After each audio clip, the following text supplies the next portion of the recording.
નમસ્કાર દર્શક મિત્રો, જનઅર્બન ન્યૂઝમાં આપનું સ્વાગત છે।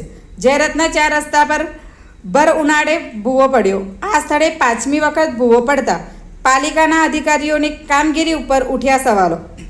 વડોદરા શહેર સ્માર્ટ સિટીના બદલે ભૂવા નગરી ઓળખાય તો નવાઈની વાત નહીં, કારણ કે વડોદરા શહેરમાં ભર ઉનાળે અવારનવાર ભૂવા પડવાના બનાવો બની રહ્યા છે।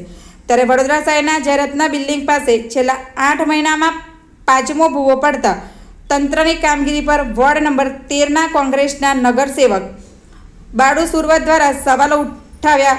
ગત સમયે આ જગ્યાએ 20થી 25 ફૂટનો ભૂવો પડ્યો, ટેમ્પો ફસાઈ ગયો હતો અને તંત્ર દ્વારા સમારકામની કામગીરી કરવામાં આવી હતી, પરંતુ કોન્ટ્રાક્ટર દ્વારા હલકી ગુણવત્તાનું મટીરિયલ વાપરતા જ આ જ વિસ્તારમાં ફરી 5 ફૂટનો ભૂવો પડતા કામગીરી ઉપર ઉઠ્યા સવાલો।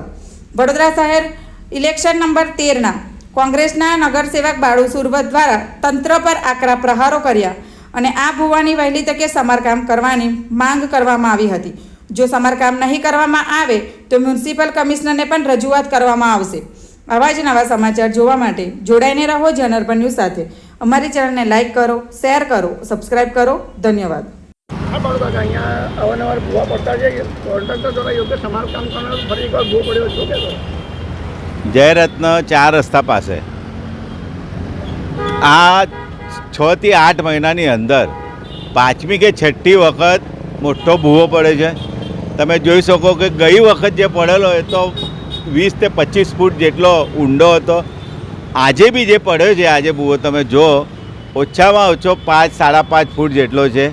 ધીરે ધીરે આ મોટો થઈ જવાનો અને આવીને જ્યારે ભૂવો પડે ખડ્ડો થાય એટલે આવે કોઈ ઇજારદારને કામ આપી દે, પછી રોડા છારું નાખે, ગ્રાઉટિંગ કરે, પાણીની લાઈન અંદર તૂટી હોય એ રિપેર કરે, ગટરની રિપેર કરે, એટલે કેટલો બધો ખર્ચો થાય।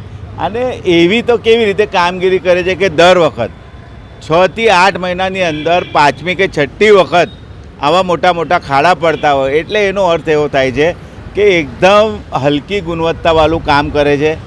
કામમાં ચોરી થાય છે એવું દેખાઈ આવે છે, કેમ કે વારંવાર એક જ જગ્યા પર આટલો મોટો ભૂવો ના પડવો જોઈએ। એક વખત પડે એના પછી તમે રિપેર કરો તો ના બીજી વખત ના થવો જોઈએ। વગર વરસાદે આટલો મોટો ખાડો થઈ જતો હોય તો કદાચ વરસાદ પડતો હોય, પાણી ભરાયું હોય તો શું પરિસ્થિતિ થાય? એટલે વહેલી તકે આજે કે 5-5.5 ફૂટ જેટલો ખાડો પડી ગયો છે, વહેલી તકે એને એવી રીતે રિપેર કરો કે ચોમાસામાં ખાડો ના પડે, કોઈને નુકસાન ના થાય, કોઈ આવતા જતાં અંદર પડી ના જાય। ગયા વખત તો આખી 4 વ્હીલ ગાડી અંદર જતી રહેલી, એટલે સમજી શકો કે કેટલી ગંભીર બાબત હશે। એટલે જે પણ અધિકારી હશે વહેલી તકે આની કામગીરી યોગ્ય રીતે કરવી જોઈએ। અમે જે તે લાગતા વળગતાને ફોન તો કરી જ દઈશું હમણાં, ને કદાચ આજને 1-2 દિવસની અંદર આ કામ ના કરે તો કમિશનરશ્રીને પણ રજૂઆત કરીશું। અમારી એટલી જ માગણી છે કે આવા ઠેર જગ્યા ભર ઉનાળામાં આવા મોટા મોટા ખાડા પડાય છે એને રિપેર ના પાડવા જોઈએ। એને દેખાઈ આવે છે કે હલકી ગુણવત્તાવાળું કામ થઈ રહ્યું છે આખા વડોદરા શહેરમાં, અમારા વિસ્તારમાં। એને ખાસ પર જે ઇજારદાર હશે એના પર કડક વલણ રાખવું જોઈએ એવી અમારી માગ।